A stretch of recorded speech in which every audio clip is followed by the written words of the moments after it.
class. Hey, welcome back for day 3 of Mr. Poole's Math Learning at Home. Hey, today we're going to talk about a fun subject. Now, it's kind of a review. We've already talked about this in class before. We've already done some problems even with it in class. So this is a little bit of review for us, but it's decimals. Okay, do you remember what a decimal is? Think in your mind, what is a decimal? Yeah, it is. It's that point that separates whole numbers are to the left and your decimal numbers are to the right of the decimal point. And this is the decimal point. So that is the decimal point. So you have whole numbers to the left, decimal numbers to the right. And if you review your place values, which I know you know these, but this is the hundreds place. So you have the hundreds. Next to it, you have the 5 is the tens place. Then you have the ones is the 7. Then you go to the decimals. Now, do you remember what this one is called? It's almost like one of these over here. It's really similar to it. Yeah, you're right. It's called the tenths place. So the 6 would be in the tenths place. Okay, so it almost sounds like tens, but it's not. It's the tenths place with a TH and the ends. Practice saying it. Tenths. Tenths. Tenths. Okay. The next spot here to the right of the tenths, do you remember what that one was called? Yeah, you're right. It's the hundredths. So it's almost like hundreds, but it's the hundredths. So it's the hundredths place. So you have the tenths and the hundredths. Next year, you'll learn the next place, and that's called the thousandths. Thousandths. You'll learn that in 5th grade. But right now, we're just dealing with the tenths and the hundredths. All right, so I have a problem set up here. Let me erase this. So this was just a little bit a review about decimals, tenths, and hundredths. So that's what you're going to be using. So now let's get to the problem that I've set up for us, the example problem.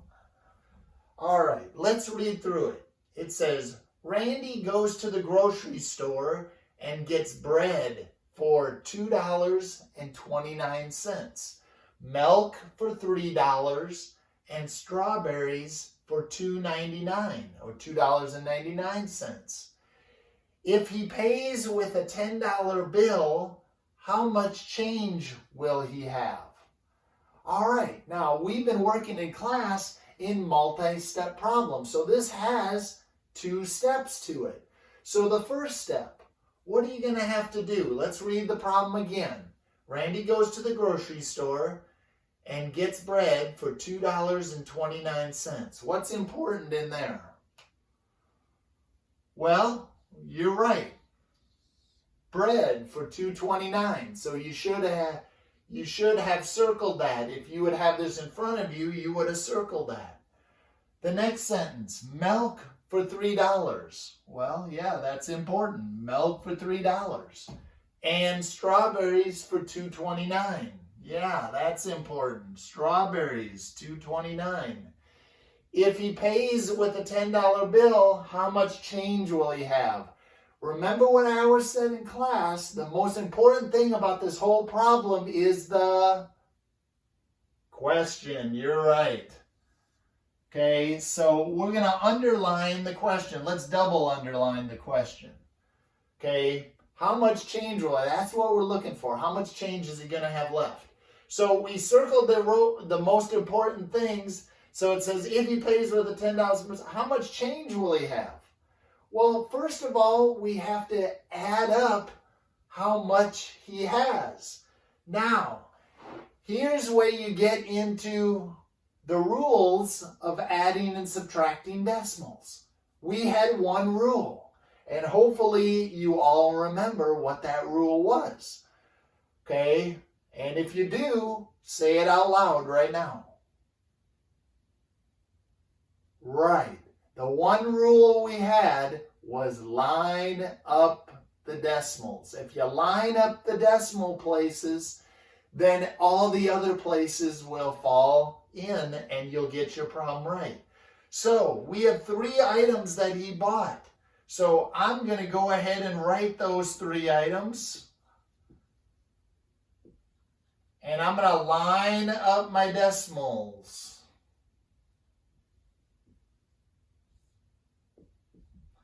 Now, what do I do here? I don't have anything in those places because here I lined up my decimals.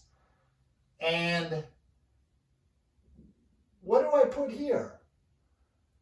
Remember what I said in class. Ghost zeros. They hold the place value. You can put a 0 in there and it's not going to affect the problem at all. But it's going to help you hold those place values so when you start adding, you don't get confused. Okay, so I have my decimals all in a line. And now I can put an arrow right down here. And I know where my decimal is going to go in my problem. Now it's simply an addition problem. Now it's just adding. 9 plus 9, 18. Carry the 1.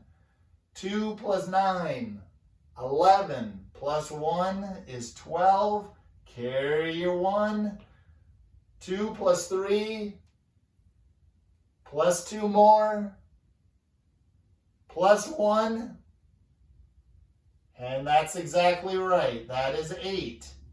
So the answer to the first part of your problem is $8.28. Now that tells me how much he spent. This is how much he spent in the store. But that doesn't tell me how much change he had. Okay?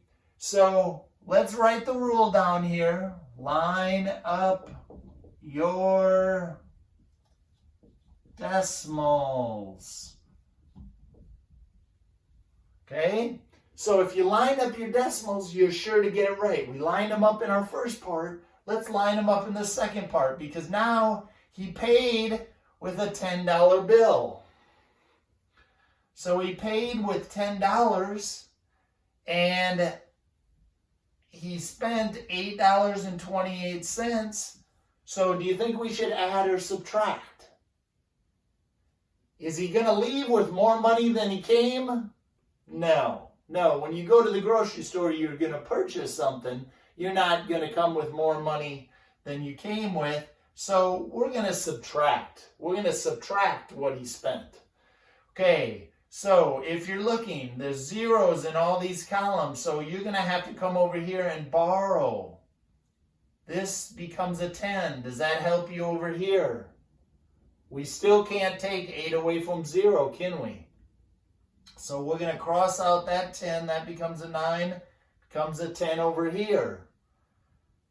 We still can't take 8 away from 0. So we're going to take 1 away from that 10. Bring that 10 over to the hundredths place here. Now, can we take 8 away from 10? Yes, we can. That's 2. Can we take 2 away from 9? Yes, we can. That's 7. Decimal goes straight down, right there. 9 minus 8 is 1. 0 minus 0 is 0. So our answer, how much change will he have, is right here. $1.72. Okay, so guys, when you're doing these problems today, make sure you keep this in mind. Lining up your decimal. Then it makes it easy. Then it's just an addition or subtraction problem. And I know you guys can all do addition and subtraction problems. Now, what I want you to do is go to Prodigy today. This is your assignment. Go to Prodigy today. I have some decimal problems set up in there. make sure you do all 20 decimal problems. There's 20 decimal problems. It won't take you that long.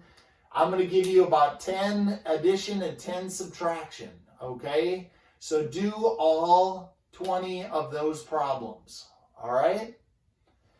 All right, and I hope to see more of your divided circle maps in my email box too. All right, happy doing math today. All right, have a good day. Bye from Mr. Poole.